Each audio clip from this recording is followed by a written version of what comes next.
Just got approved for Instacart and wondering what to do next?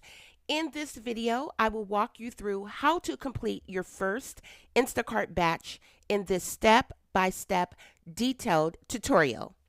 Now, I'll let you know from accepting an order to scanning items, handling replacements, checkout, and delivery. And this beginner guide covers everything you need to know to start shopping with confidence.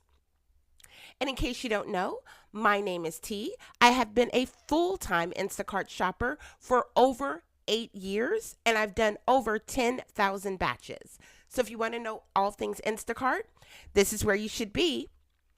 Now, here's what you should do before accepting an order. You see the batch, you see the miles, and you see the pay. The batch pay, which is what Instacart is paying you, and the tip. If it's a zero tip, $1 tip, or even $2 tip, I wouldn't even think twice about accepting it. It's an instant decline. However, let's assume that it is a fair tip or a good tip, or just a tip worth considering. You need to look at the mileage, you need to look at the items, and you need to look at what the batch pay and the tip pay is. On average, you don't want to accept a batch that is paying less than 50 cents per item. So for example, if there is 20 items in the order, you don't want to accept a batch on average that's less than $10. And that's going to be total. Now, that's on the low end, but it's fairly average in some regions. Of course, some customers are going to be paying more, and of course, some customers are not going to be paying anything. But remember, you want to know what the batch pay is opposed to the tip pay and the mileage, because you don't want to waste money going 10, 20 miles, which is realistically out there. Now, once you accept the batch, you either head to the store, or if you're already at the store, quickly go in the store. You're going to scan all of the items.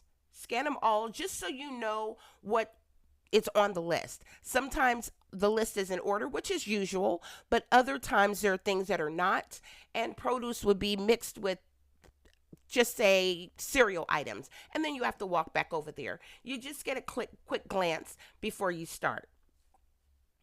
Now, remember, pay attention to the fruits and vegetables because some of them can get a bit tricky, like green onions and bulb green onions. It can be very tricky, but as long as you look on there and you see the 4-digit or 5-digit code, which represents what the item is, you'll be fine. 5 digits, remember, it will start with a 9, and that will indicate that it is an organic item. So if it says organic, it must have a 9 before it, and anything else would just have 4 digits. Now, you're going to go through your order. You're going to get all your items that are on the list, being sure that you scan all items. Remember, even if you scan an item and you think it's it and that's not it, it can allow you to force accept it, but never do that initially. Take a second look at it, blow up the picture, and then cross-reference.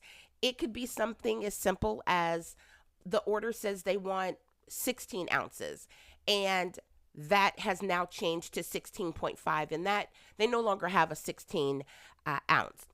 You're going to just simply take a picture of it if your app still allows you to take pictures in that aspect, or if it's already been updated on your end, it's going to allow you to scan the barcode. The system will automatically generate whether or not you are allowed to replace it, or you have to get approval from the customer first. If you're automatically allowed to replace it, it will say, go ahead, you're allowed to replace this unless the customer says they don't want it. If not, and it says something like this, then you will not be able to, and you simply refund the item. If an item is out of stock and you have to refund it, don't be too bent out of shape, because sometimes you have to do it. Sometimes Instacart simply will not approve it and the customer's not responding. Don't take a lot of time on it because time is money and Instacart expects you to get that done within a certain amount of time as you see on the timer. Don't go by the timer and think I have all this time. The faster you get it delivered, the faster you'll be able to get back and get another order and your metrics go up. And that determines how fast you get an order. So someone that has platinum, diamond, gold, any type of status will get orders before you if you're right there with them. But if they're already on an order, you have the opportunity to get that. But you will get to that level if you stick with it and take heed of my tips. So now once you got everything done, you go to the checkout lane. Now there's two things to remember. Some stores you have to scan the barcode first. It's essential. There's no buts, ifs, or ands because the barcode cannot be accepted after the first item has been scanned. And that will be if it's an online pay. Other than that, you can scan the barcodes at the end. But a rule of thumb, I always scan them in the beginning. It just makes it easier. So you're going to scan it. You're going to check out all your items. Sometimes you have to scan with a cashier, other times you don't. For example, Costco does not allow you to check out on self-checkout with Instacart. So you'll have to scan at checkout. If you're self-checking out, make sure you bag all of your items likewise. So cold items with cold, frozen, separate meats. I always double bag no matter what, unless it's a single loaf of bread or something along those lines. And what I do is I tie the inside bag, and that way if anything fell out, I have a second bag. Don't have to worry about anything falling out of the bag in the car. If you start also with a clean car or a clean trunk, you'll know once you deliver everything if anything had fallen out and it's missing. So that's just as simple as checkout. Checkout is simple. You either do the online pay or at the end, if it's you're using your card, you just swipe your card. Some stores will say credit. You'll on the screen, you'll just hit credit and you keep going. If it says debit, you just type in the debit number. The debit number will be provided with each order if it is a debit PIN customer. So checkout is simple, but if you don't do it right, shoppers will mess up. So don't worry about it. So get to your car, load everything in. Again, start with a clean trunk or a clean cargo area, and then hit go and get to the customer. Now, at the delivery, remember to pay attention to any delivery instructions. If they say no knocking, no ringing, or any of that, just pay attention to that. Put it in front of their door very neatly. If it is a door that you know, like a shutter door, a glass door that swings outwards, don't put it directly in front of that. The customers will have a hard time getting it, and it can affect your pay or your rating. So remember that. Also, heavy pay items. That means it's something obviously heavy. It could be 1 case of water, 3 cases of water.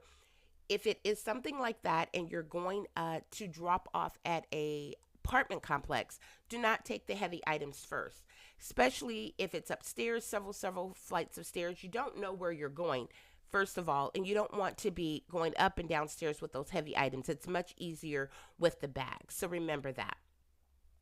So once you do that, I always send a text after I deliver the order.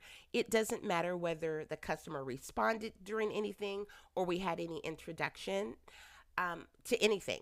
I simply send something very simple like, thank you for being an Instacart customer. I hope I gave you 5-star service today. Please be sure to rate me on the app. And that's it. On to the next order. You may get another order on your way back to the store or if you're going to a different area, but you're done with that order and you're ready to take a next. So I hope this was helpful and you found value in it. If you Have any questions or any videos you'd like me to speak on, please say so in the comments. Please like, comment, and subscribe, and I'll see you in the next video. Happy shopping!